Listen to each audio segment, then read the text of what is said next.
Olá, seja bem-vindo a mais um CTM, Curso Teológico Ministerial da Primeira Igreja Batista em Araras. E hoje nós estamos começando assunto novo. Terminamos Teontologia, Doutrina de Deus, e agora nós vamos entrar em Cristologia, Doutrina de Cristo. Esse é um dos ramos da teologia sistemática e nós vamos então estudar sobre a pessoa e a obra de Jesus Cristo. Apenas para uma questão introdutória, acompanhem comigo aí esse pensamento. O cristianismo é diferente de qualquer religião porque é baseado em Cristo, o Deus homem. Não há cristianismo sem Cristo. Então, por que é importante nós, em primeiro lugar, estudarmos Cristologia, a doutrina de Cristo? Porque a nossa fé, o que nós cremos, o que o cristianismo entende por crenças e valores, tudo está baseado na pessoa e na obra de Jesus Cristo. É essencial para a nossa fé estudarmos e conhecermos sobre o nosso Senhor e o nosso Salvador. Entretanto, há grande variedade de opiniões e conceitos sobre a pessoa de Cristo e também sobre a obra de Cristo. Existem várias vertentes dentro do cristianismo e algumas delas são inclusive heréticas. De algumas vertentes saíram seitas que se opõem frontalmente àquilo que a Bíblia revela sobre a pessoa e a obra do nosso Senhor Jesus Cristo. Nós temos, por exemplo, os adventistas. Eles colocam Jesus como quem teve uma natureza inclinada ao pecado, pois, apesar de não ter pecado, ele poderia tê-lo feito. E nós vamos ver que na teologia ortodoxa, reformada, uma teologia saudável, ela vai dizer, dentro de Cristologia, que Jesus ele não pecou e ele também não poderia ter pecado. E nós vamos ver essas razões. Nós temos as Testemunhas de Jeová, que é uma seita que diz que Jesus foi a primeira criação de Deus, que mais tarde se modificou para homem. Então, mais um problema aí que nós temos atualmente dentro do pensamento do que as pessoas ou do que ramos religiosos pensam acerca de Jesus Cristo. E nós precisamos entender o que a Bíblia fala para não sermos enganados por nenhuma corrente que pense de uma maneira distorcida das Escrituras. Nós temos também os teólogos liberais, que pensam que Jesus foi apenas um homem bom, um exemplo, uma referência. E dentre pensamentos liberais, nós vemos várias imagens, várias figuras que a sociedade pinta acerca de Jesus. Ele foi um homem político, alguns dizem, ele foi um homem grande líder. Ele serve como exemplo para liderança para as empresas. Na área profissional, nós podemos tirar princípios de Jesus, daquilo que ele ensinou da sua vida, para aplicarmos no que diz respeito à liderança de pessoas dentro das empresas. Então, são várias imagens que os homens vão retratando acerca de Jesus dentro de um conceito liberal, colocando Jesus apenas como um ser humano que foi um ícone dentro da sua época, e dentre outros que colocam Jesus como um mito. E também nós temos os espíritas, que pensam em Jesus apenas como um ser humano evoluído, que alcançou o auge da evolução no sentido da luz, da iluminação.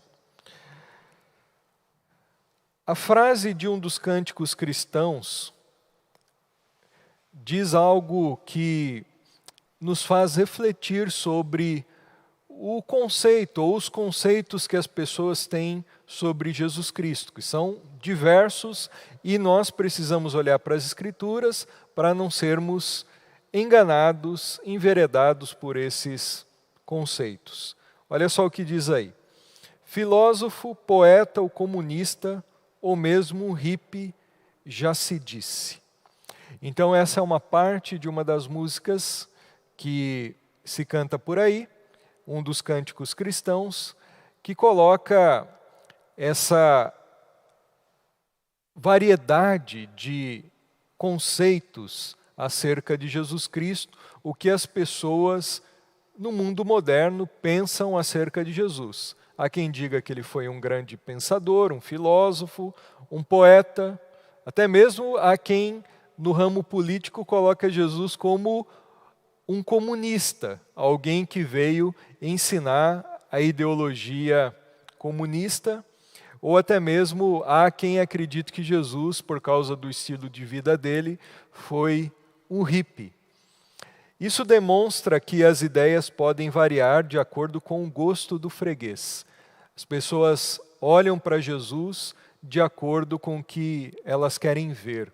Elas têm suas ideologias, elas têm seus pontos de vista e elas então inferem uma imagem, inferem um modelo acerca de Jesus que elas querem dar e elas então passam a entender Jesus, a imagem e semelhança da filosofia, dos conceitos dessas pessoas, e aí acabam pintando um Jesus totalmente distorcido daquele revelado na Sagrada Escritura. Dito isto, nós vamos entrar agora num ponto que fala sobre cristologia histórica. Vamos ver, ao longo dos séculos, o que foi debatido, o que foi colocado, elaborado como conceito, como teologia acerca de Jesus Cristo. Nós vimos na introdução vários tipos de pensamentos. Parece que aquilo que acontece lá na Bíblia, quando Jesus pergunta para os seus discípulos, o que dizem os homens que eu sou? E aí os discípulos vão falando, uns pensam que tu és um dos profetas, João Batista, Elias. Parece que acontece ainda hoje. Há muitos pensamentos acerca de Jesus, como eu disse na introdução, e nós precisamos entender Jesus, crer em Jesus, não conforme aos conceitos do mundo ou os nossos próprios entendimentos, mas conforme a Escritura diz. E nós vamos ver que, ao longo dos séculos, a pessoa de Cristo, a obra de Cristo, também foi motivo de muita controvérsia, de levantamento de muitos questionamentos, muitas dúvidas, muitas confusões acerca da pessoa de Jesus Cristo. Ele era Deus, não era Deus, era um ser humano, não era humano, e nós vamos levantar então algumas dessas questões históricas apenas para vocês conhecerem que ao longo da história ocidental, da história da igreja, várias facetas de Cristo foram apresentadas, vários debates, vários concílios na igreja cristã foram realizados a fim de tratar desse assunto, Jesus Cristo. Semana que vem nós vamos falar sobre a pessoa de Cristo, a obra de Cristo, entrando na Sagrada Escritura, mas hoje, como introdução, eu quero levantar esses fatores históricos para vocês conhecerem um pouquinho, e o que eu quero dizer hoje para vocês são questões muito introdutórias sobre a história da cristologia, da doutrina de Cristo. Então vamos aí, acompanhem comigo, cristologia histórica, ou a história do pensamento da doutrina de Cristo. Nos primeiros séculos da igreja, ocorreu a formulação e o assentamento da cristologia ortodoxa, ou seja, daquela cristologia realmente bíblica. esse período foi rico em debates e controvérsias.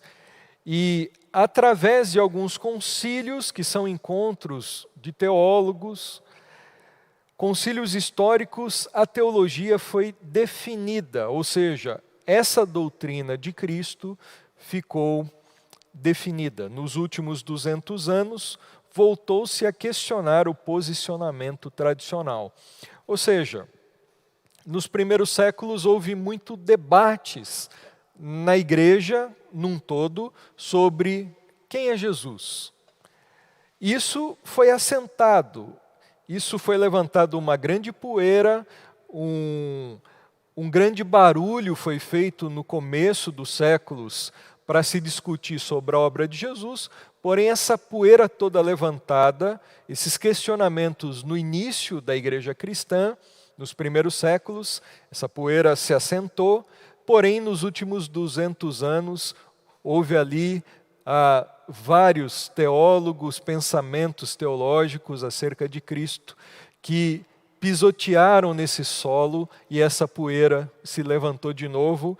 Então começou-se a questionar, principalmente com o liberalismo teológico, sobre a obra e a pessoa de Cristo nos últimos 200 anos. Então vamos iniciar aí na era apostólica dentro da história da igreja. Essa era vai até o século II ou até o ano 100 depois de Cristo. E nós temos aí então a era dos apóstolos, que foram aqueles comissionados. Apóstolo significa enviado. Então, apóstolos, os enviados por Jesus Cristo, foram os homens que andaram com Cristo, que receberam de Cristo o Evangelho. Eles foram testemunhas oculares dos milagres, das obras de Cristo, da crucificação, da ressurreição do Senhor, dos ensinamentos de Jesus Cristo. Então, na era apostólica, nós temos aí a tradição oral do ensino e tradição cristãs. Composição e início de circulação da literatura neotestamentária, as cartas, os evangelhos foram sendo escritos nesse primeiro século, na era apostólica. Durante esse período, os sucessores imediatos dos apóstolos se ocuparam em divulgar a tradição neotestamentária sem formular declarações teológicas abrangentes. Uma frase que resume o período é: muita citação com pouca reflexão. O que isso está dizendo é que no período apostólico os apóstolos ainda estavam vivos e eles tinham lá os seus sucessores, eles tinham os seus discípulos. Aquilo que eles receberam de Cristo, eles transmitiram para outros líderes na história da igreja, os pais apostólicos. E esses homens, então, recebendo essa tradição dos apóstolos, eles se preocupavam muito em escrever documentos cristãos acerca do pensamento apostólico e repassar essa tradição para os seus liderados, para a igreja cristã que estava espalhada no mundo do Império Romano naquela época. Então não havia muita preocupação em elaborar declarações, pensamentos teológicos. A preocupação da época era transmitir o pensamento dos próprios apóstolos. Era a transmissão das Escrituras que estavam sendo escritas e então, esse era um momento em que não se havia muito debate, discussão sobre a obra de Cristo.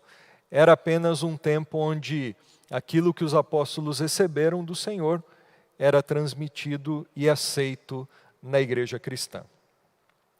Depois nós temos a era subapostólica, perto dos apóstolos. Então, era uma era que não estava muito longe da época em que os apóstolos viveram. Então, era uma audiência, era um público, eram pessoas, eram líderes que haviam recebido essa herança imediata dos apóstolos. Então, eles ainda bebiam daquela fonte pura da era apostólica, não tinha muita contaminação, porém, vocês vão ver que já nessa era já começa a entrar alguns agentes de contaminação no pensamento teológico, sobretudo na cristologia, e deixar essa água teológica da cristologia, que tinha sido recebida cristalina no primeiro século da era apostólica, essa água já ali com uma certa contaminação, impureza. Então, nessa era, nós temos os apologistas. O que é apologista ou apologética? Apologia é a defesa da fé. Então, eram homens que Deus levantou, que se levantaram, homens pais da igreja, que viveram nesse período da história da igreja, nos primeiros séculos, e eles então defendiam a fé. Os apologistas começaram a construir a teologia cristã por precisarem defender a fé contra os ataques dos filósofos pagãos, aqueles que não conheciam ao Deus verdadeiro ou a Cristo como Deus. O problema desses homens é que, muitas vezes, em seu esforço para tornar o cristianismo aceitável, comprometiam aspectos da cristologia bíblica. Por exemplo, Cristo afirmando que ele existir eternamente, sim, mas apenas como a razão divina, o Logos. Então, para eles evangelizarem e para terem uma aceitação naquele mundo filosófico da época, um mundo influenciado pela filosofia pagã, romana, grega. Então, esses homens apologistas, eles então começaram a fazer uso de premissas da filosofia e começaram então a misturar um pouco filosofia com teologia. E um dos erros que alguns dos apologistas cometeram foi o erro de colocar Jesus como aquele que existia eternamente, porém não como pessoa, ou segunda pessoa da Trindade, mas apenas como a razão, como se fosse a mente de Deus, o Logos.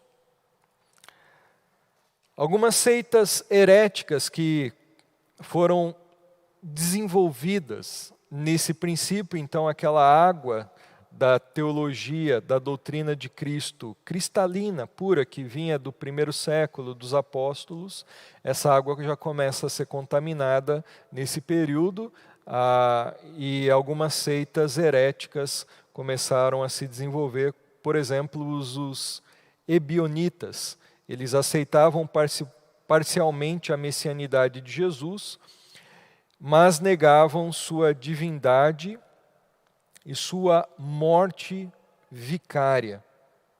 Para eles, Jesus foi extraordinário profeta, identificado com os pobres. Alguns defensores modernos dessa ideia, ou desse conceito dos ebionitas, são os unitaristas. Fausto Socino foi um teólogo do passado, e os teólogos da libertação e os teólogos liberais. Então, eu creio que para vocês aí ficou claro, esses ebionitas, eles aceitavam, não de uma maneira total, mas parcial, que Jesus era o Cristo, o Messias, a messianidade de Jesus.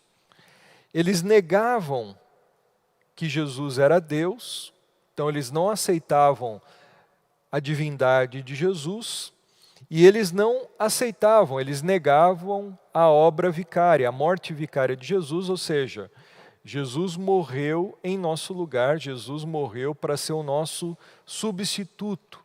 Ele tinha que morrer por nós para pagar o preço pelos nossos pecados. Então eles negavam a morte de Jesus como morte vicária, uma necessidade para a nossa salvação.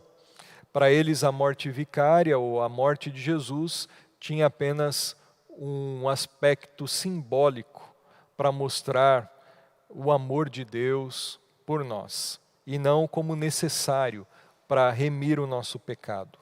Então, alguns desses defensores são esses daí, unitaristas, teólogos da libertação, que têm um envolvimento político.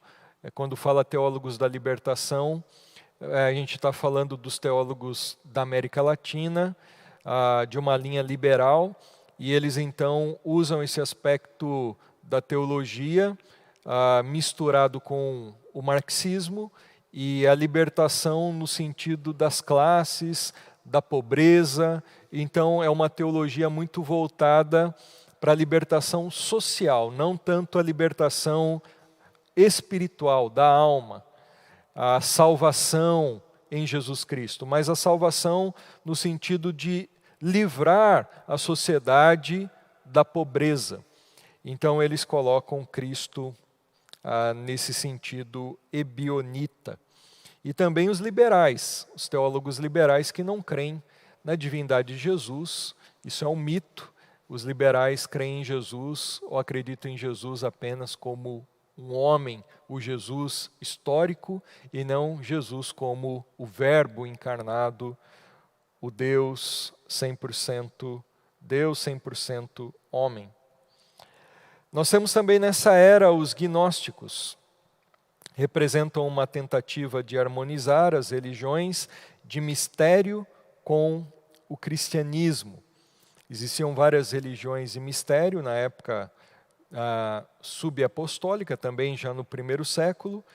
Então, alguns hereges, alguns cristãos, líderes, pensadores, eles tentam harmonizar as religiões pagãs com o pensamento cristão.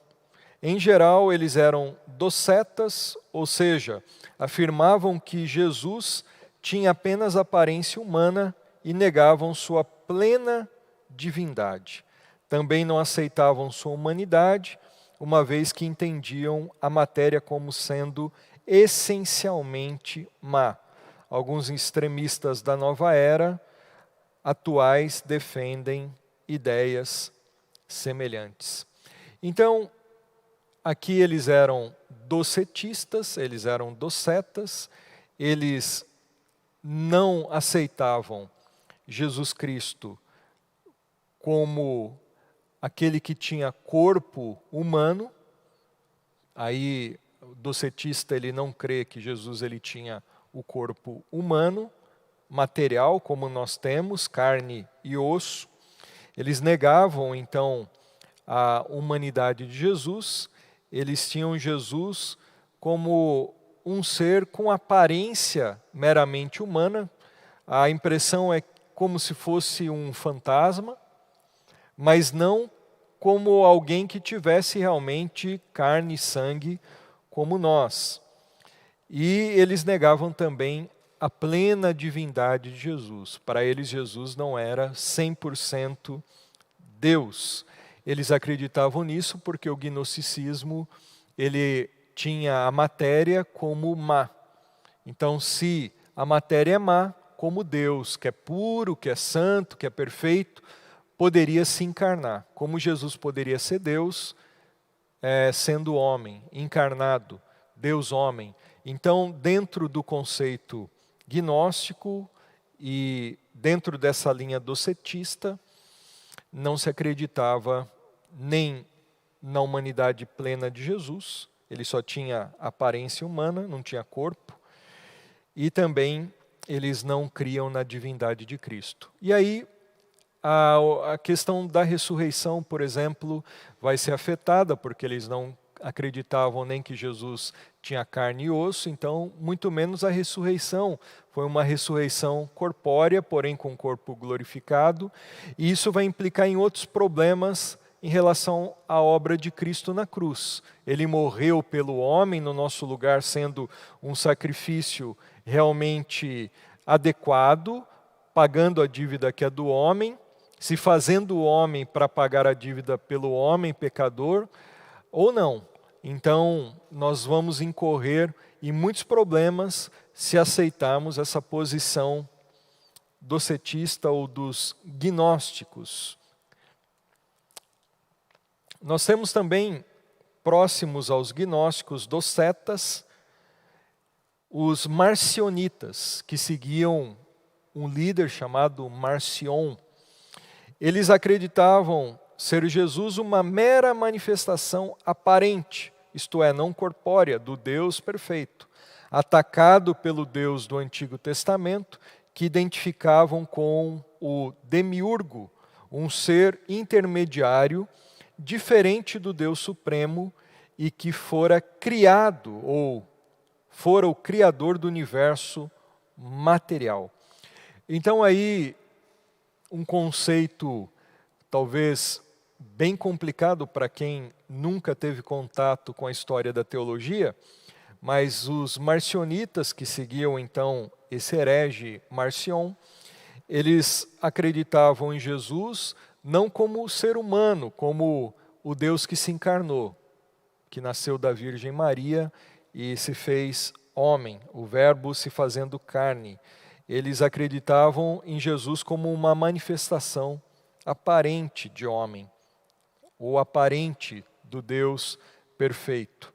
E esse ser Jesus, dentro desse conceito de Marcion, ele foi atacado pelo Deus do Antigo Testamento, que para eles não era o Deus Criador, o Deus único, Pai de nosso Senhor Jesus Cristo. Era um outro Deus, demiurgo, e era um Deus mau, dentro da mentalidade dos marcionitas. Então quem criou o universo material, quem criou o mundo, não foi o Deus Criador que a Bíblia revela, foi um outro Deus, demiurgo, mau, que criou a matéria. Então eles criam essa ideia da matéria ser má. O que é bom é só o espiritual. Então eles acreditavam que Jesus, inclusive, ele foi atacado por esse Deus mau, esse Deus que criou o universo físico, material, um Deus que é diferente do Deus perfeito, o Deus supremo, que é Pai de Jesus. Então esse era um pensamento, só para vocês verem que muita coisa louca foi pensada acerca de Cristo e inclusive acerca do próprio Deus dentro da história da igreja, e nós estamos aqui pertinho da era apostólica. Jesus tinha morrido na cruz há pouco mais de 100 anos aqui. Nós temos também, queridos, o período pré-niceno, de 170 a 325. Pré-niceno vem de Niceia, o concílio de Niceia na Turquia, que foi esse concílio convocado pelo imperador Constantino, imperador esse que, segundo a história da igreja, se tornou cristão. E nós vamos ver aí alguns detalhes sobre isso. A falta de uma teologia sistematizada proporcionou o surgimento de diferentes correntes de opinião e interpretação dentro da igreja nascente. Em alguns casos, houve a tentativa de harmonizar a teologia com a filosofia. Nós já vimos isso. Em outros, ocorreu um claro desenvolvimento herético. Então, pensamentos totalmente fora daquilo que a palavra dizia. A principal controvérsia do período foi a respeito da divindade de Cristo. Se Jesus é Deus, como harmonizar isso com o monoteísmo do Antigo Testamento?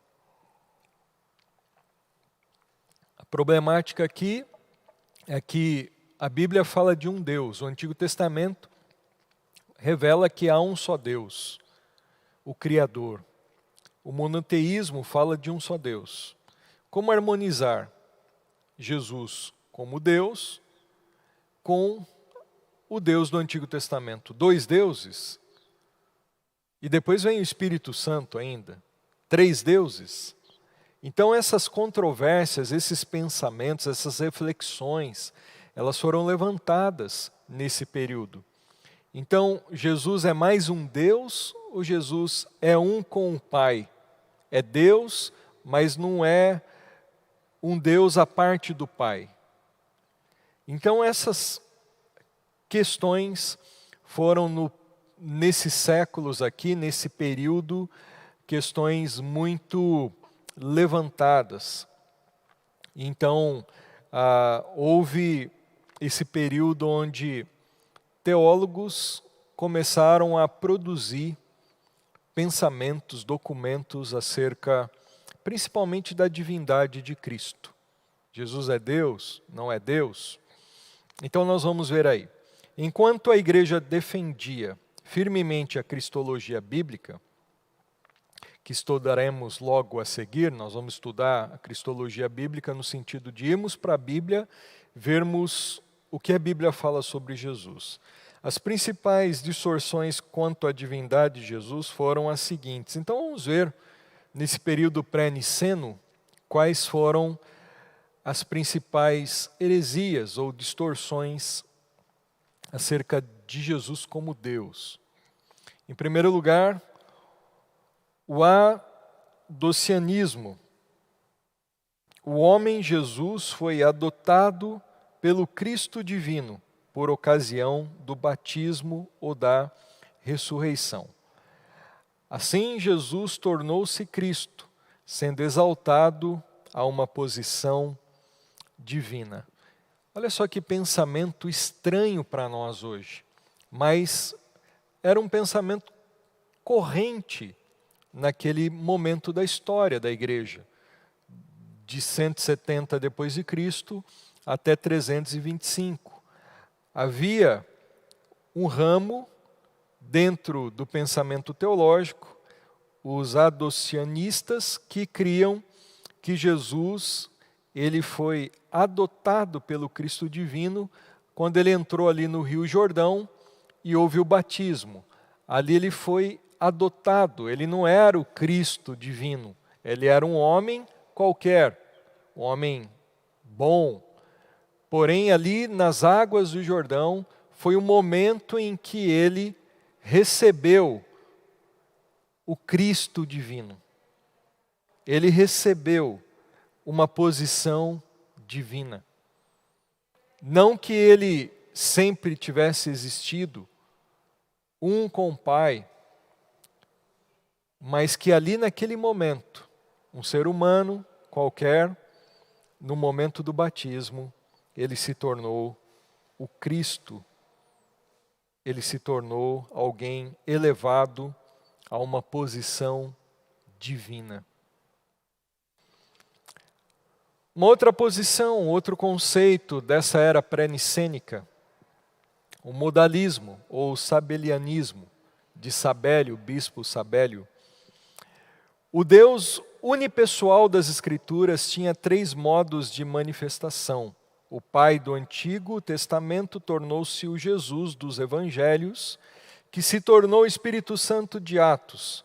Deus é uma pessoa que se transforma no processo histórico. Adeptos de hoje, por exemplo, a igreja local de Witness-Lee, dentre outras igrejas, como por exemplo a Voz da Verdade e outras. A gente já falou sobre isso quando estudamos em teontologia a doutrina da Santíssima Trindade. Então o modalismo vem de modos, e Sabélio foi o principal proponente dessa teoria, desse conceito herético. Ele queria então harmonizar o Pai, o Filho e o Espírito Santo como um só Deus. Então ele não colocou 3 pessoas numa só essência. Ele considerou que eram 3 manifestações de Deus na história. Então no Antigo Testamento ele se manifestou como o Pai, o Criador. Na época dos Evangelhos ele se manifestou como Jesus. E agora ele se manifesta como o Espírito Santo. Então não são 3 pessoas numa essência, conforme a doutrina ortodoxa da Trindade, mas 3 manifestações de Deus na história, como se fossem nomes e maneiras diferentes do mesmo Deus agir na história, e não 3 pessoas diferentes. Já vimos sobre isso, e se você tem dúvida acerca da distinção das 3 pessoas da Trindade, você vai na aula sobre a Trindade e você vai ver sobre esse ponto. Vai ficar claro lá para você. Nós temos também o arianismo nessa época do concílio pré-nicênico, ou na época pré-nicênica, antes do concílio de Nicéia. O arianismo vem de Ário, então diz aí, no final desse período surgiu o grande conflito doutrinário que praticamente dividiu o cristianismo entre os que afirmavam a divindade de Cristo e os que negavam, entre os quais o mais famoso foi Ário, presbítero de Alexandria, lá no Egito, que negou a plena divindade de Jesus. Então ele dizia: houve um tempo em que Jesus não era, ou seja, houve um tempo em que o Cristo não existia. Porque Ário, que era esse herege, ele negava a divindade plena de Jesus. Segundo Ário, Cristo foi a primeira criação, o primogênito de Deus, a primeira criatura de Deus, e através de quem todo o universo foi criado. A reação conservadora foi liberada ou liderada, aí no caso, por Atanásio, bispo de Alexandria. Adeptos hoje, testemunhas de Jeová e os Mormons. Então, Ário, ele negava a divindade de Cristo, ele colocava Cristo como criação, criatura, e não como o Verbo eterno que criou todas as coisas. Jesus é eterno, a Bíblia diz sobre isso. Jesus não foi criado, mas Ário colocava como o primogênito no sentido de primeira criação. A Bíblia fala assim, o apóstolo Paulo fala de Cristo como primogênito, mas não no sentido de ter sido o primeiro criado. Primogenitura ali no sentido de ter o direito sobre a criação, e não que ele foi o primeiro criado. Hoje alguns proponentes do pensamento ariano, ou de Ário, esse herege condenado pela igreja no concílio de Nicéia, são as testemunhas de Jeová. Elas não acreditam na divindade de Cristo e elas colocam Jesus não como Deus eterno, mas como a primeira criação, e também os Mormons. Então nós temos aí uma figura, uma imagem aí, um desenho sobre o concílio de Nicéia, que aconteceu na Turquia. Acompanha aí, foi em 325 depois de Cristo, convocados pelo imperador Constantino. Só uma breve história aqui de Constantino. Constantino, ele era pagão, ele adorava os deuses de Roma, porém numa batalha, ele ali temendo perder, porque segundo a história era uma batalha praticamente perdida, ele tem uma visão de um sinal de cruz, e nessa visão foi mostrado para ele que com aquele sinal da cruz ele venceria aquela batalha. Então ele colocou aquele sinal nos escudos dos seus soldados romanos e de alguma maneira miraculosa Constantino venceu aquela batalha. Então a partir daquele momento, diz a história, há muito questionamento sobre isso, ele se tornou cristão e cristianizou todo o Império Romano. Então ele decretou que todo mundo no Império Romano deveria agora seguir a Jesus Cristo. E como havia muito debate, muitas heresias, muitos pensamentos desencontrados, muitas vertentes no pensamento sobre Cristo, quem era Jesus, vocês viram, Ário, dentre outros, Sabélio, que pensavam de uma maneira totalmente fora daquilo que a Bíblia diz. Então o imperador Constantino, ele quis convocar, como ele fez, um concílio, chamando teólogos para debaterem esse assunto e definirem um credo, definirem uma confissão de fé bíblica acerca desse assunto e de outros que nós vamos ver. Os bispos de quase todo o império se reuniram na pequena cidade de Nicéia, por isso Concílio de Nicéia ou Niceno, no que hoje é a Turquia. Na época era o Império Bizantino, era ali a capital da igreja na cidade de Constantinopla. Para discutir e por fim ao cisma que ameaçava rachar a igreja e o império, a verdadeira preocupação de Constantino. O partido liderado por Atanásio saiu vencedor, mas seu triunfo foi de curta duração. Até certo ponto, apesar do triunfo da ortodoxia do Concílio de Nicéia, houve uma ideia variante liderada por Eusébio, o historiador, Eusébio de Cesareia. Assim, na prática, a igreja que apoiava a divindade de Jesus acabou por se resignar a uma meia-divindade, ou seja, ficou com um semi-arianismo. O quadro a seguir resume esse processo teológico. Então, o resumo das posições cristológicas no debate de Nicéia. Ário, ele levanta uma palavra-chave no grego, heterousios, essência distinta, ou seja, Jesus ele tinha uma essência distinta de Deus. Atanásio, bispo de Alexandria, ele coloca a palavra-chave homozios, a essência igual. Então, Jesus tinha uma essência igual à de Deus, era a mesma essência de Deus.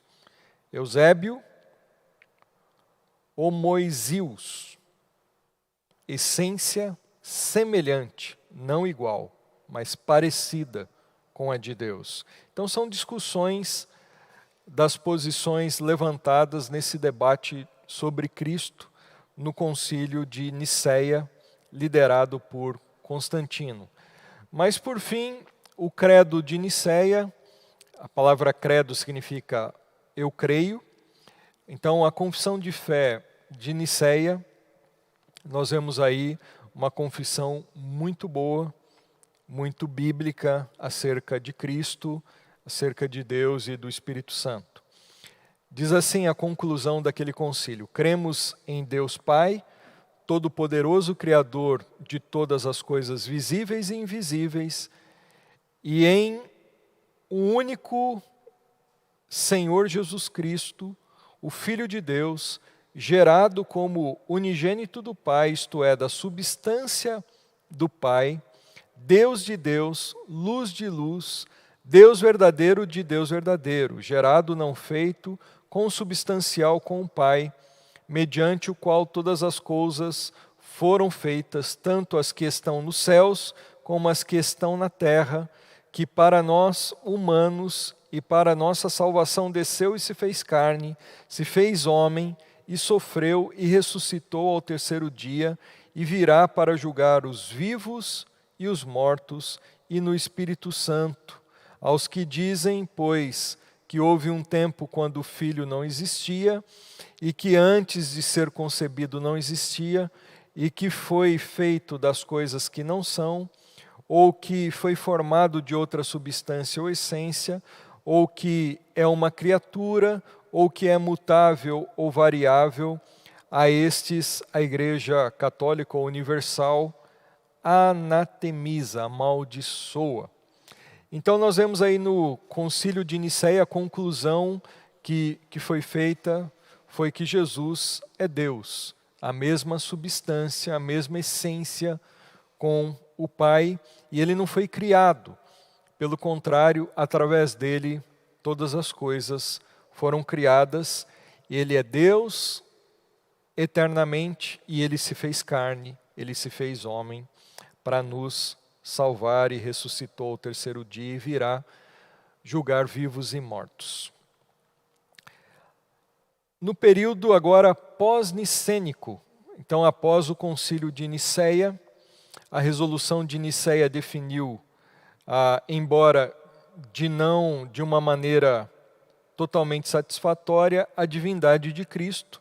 A partir daí passou-se a discutir o relacionamento entre as duas naturezas na pessoa de Cristo, ou seja, a natureza humana e a natureza divina. Se no Concílio de Nicéia foi se debatido, mais propriamente dito, a natureza divina, não havia tanto questionamento sobre a natureza humana. Já depois do período pós-nicênico do Concílio de Nicéia, houve agora esse questionamento, esse debate agora das duas naturezas de Cristo, a humana e a divina. Até que ponto Jesus era humano e até que ponto Jesus era Deus. Ele era metade Deus, metade humano, 100% Deus, 100% homem. Como que se relaciona essas duas naturezas de Cristo? As principais correntes do período pós-nicênico, ou seja, depois do Concílio de Nicéia, foram as seguintes aí. Aquela liderada pelo bispo Apolinário no século IV. Então nós temos o apolinarismo. Ele era bispo de Laodiceia, na Turquia. Ele propôs que a pessoa humana de Jesus consistia de um invólucro, uma casca da pessoa divina. Ele foi condenado herege em 381 no Concílio de Constantinopla, que era ali a sede da Igreja Romana na época e do Império de Constantino. E então nós temos aí, depois desse período do Concílio de Nicéia, esse bispo condenado porque ele colocou a pessoa humana de Jesus como se fosse apenas uma casca que mantinha a pessoa de Deus ali dentro. E o que é um grande equívoco. Jesus ele não tinha só uma casca humana, ele era 100% homem. Depois nós temos no século V, Nestório, bispo de Constantinopla, e nós temos aí o nestorianismo. Ele cria que haviam duas pessoas coexistindo em Cristo, as quais reagiam individualmente. Nesse caso foi destruída a unidade da pessoa de Cristo. Foi condenado pelo Concílio de Éfeso, também na Turquia. Em 431 ele foi ali considerado herege, equivalente moderno, conservadores mal informados. Então é uma ideia que parece uma esquizofrenia de Jesus. Então ora ele agia como humano, ora ele agia como Deus.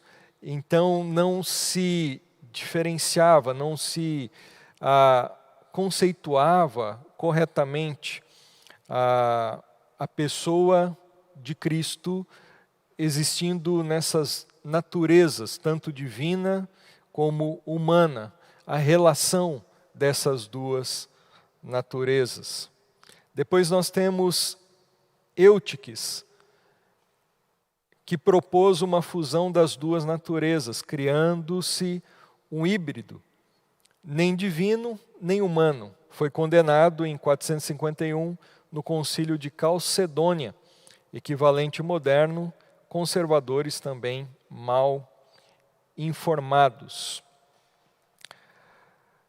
A definição do Concílio de Calcedônia. Então nós temos aí, de novo, bispos se reunindo, teólogos, para definirem nessa fase da igreja quem é Cristo, o que é a teologia bíblica correta acerca da pessoa de Jesus Cristo, principalmente das duas naturezas de Cristo, a humana e a divina. Fiéis aos santos padres, todos nós, perfeitamente unânimes, ensinamos que se deve confessar um só e mesmo Filho, nosso Senhor Jesus Cristo, perfeito quanto à divindade e perfeito quanto à humanidade, verdadeiramente Deus e verdadeiramente homem, constando de alma racional e de corpo consubstancial, homousios, segundo a divindade, e consubstancial, homousios, a nós, a humanidade. Então, homoousios, essa ideia da substância. Ele era divino e também humano. Em todas as coisas semelhante a nós, excetuando o pecado, gerado segundo a divindade antes dos séculos pelo Pai, e segundo a humanidade por nós e para a nossa salvação, gerado da Virgem Maria, Mãe de Deus, Theotokos, um só e mesmo Cristo, Filho, Senhor unigênito, que se deu ou se deve confessar em duas naturezas inconfundíveis, imutáveis, conseparáveis e indivisíveis. A distinção de naturezas de modo algum é anulada pela união, mas, pelo contrário, as propriedades de cada natureza permanecem intactas, correndo ou concorrendo para formar uma só pessoa e substância, não dividido ou separado em duas pessoas, mas um só e mesmo Filho unigênito, Deus Verbo, Jesus Cristo Senhor, conforme os profetas outrora a seu respeito testemunharam, e o mesmo Jesus Cristo nos ensinou e o credo dos padres ou dos pais nos transmitiu. Agora, indo para o fim, passando esse momento pré-nicênico, pós-nicênico, culminando no concílio de Calcedônia, nós vimos aí uma definição muito bíblica acerca de Cristo, principalmente das duas naturezas de Jesus, que nós vamos estudar biblicamente na próxima lição. Nós temos aí a época da Idade Média, de 680 até 1517, a definição de Calcedônia afirmou a cristologia, cessando as controvérsias nessa era, ou nessa área. A igreja medieval acentuou, por vezes, demasiadamente a divindade de Jesus, em detrimento de sua humanidade. Algumas tendências nestorianas apareceram com Pedro Abelardo e Lombardo, no século XII. Então, houve, depois desse momento pós-Calcedônia, quem na Igreja Católica, no caso aqui na Idade Média, ou na Igreja Medieval, acentuasse, considerasse um pouco mais a natureza divina, falasse muito sobre a divindade de Cristo, Cristo Rei, Cristo Deus, e pouco sobre Jesus como homem. Mas não havia aqui, nesse momento, tanto questionamento sobre as duas naturezas, apenas ênfases um pouco diferentes, uma ênfase um pouco maior na divindade de Cristo. Os reformadores, agora na época da Reforma Protestante, com Martinho Lutero, Calvino, Zwinglio, os reformadores, só para a gente ver aí o pensamento deles acerca da pessoa de Cristo, os reformadores ativeram-se a Calcedônia, formulando as bases das grandes confissões dos séculos XVI e XVII. Então, na Reforma Protestante, que é a nossa fé, os reformadores para as confissões de fé, confissão de Heidelberg, a confissão de Westminster, a confissão batista de Londres, dentre outras confissões de fé, nós temos aí que eles seguiram as bases de Calcedônia, do Concílio de Calcedônia sobre a obra de Cristo. E da Reforma Protestante até o presente, ainda no século XXI, ressurgiu, aliás, no século XVI, ressurgiu o arianismo com Miguel Serveto, na Suíça, e Fausto Socino, na Polônia. Então, aquela ideia de que Cristo não é 100% Deus, e também ali questionando a humanidade de Cristo. Essa forma de unitarismo espalhou-se pela Europa e América do Norte, reforçado depois pelo iluminismo e racionalismo do século XVIII, culminando no liberalismo clássico do século XIX. A divindade de Jesus foi radicalmente abandonada e várias das antigas heresias foram reassumidas. Então, um momento aí aqui mais próximo de nós, onde por causa do iluminismo, o racionalismo, então essa volta para a razão, tudo tem que ser explicado racionalmente.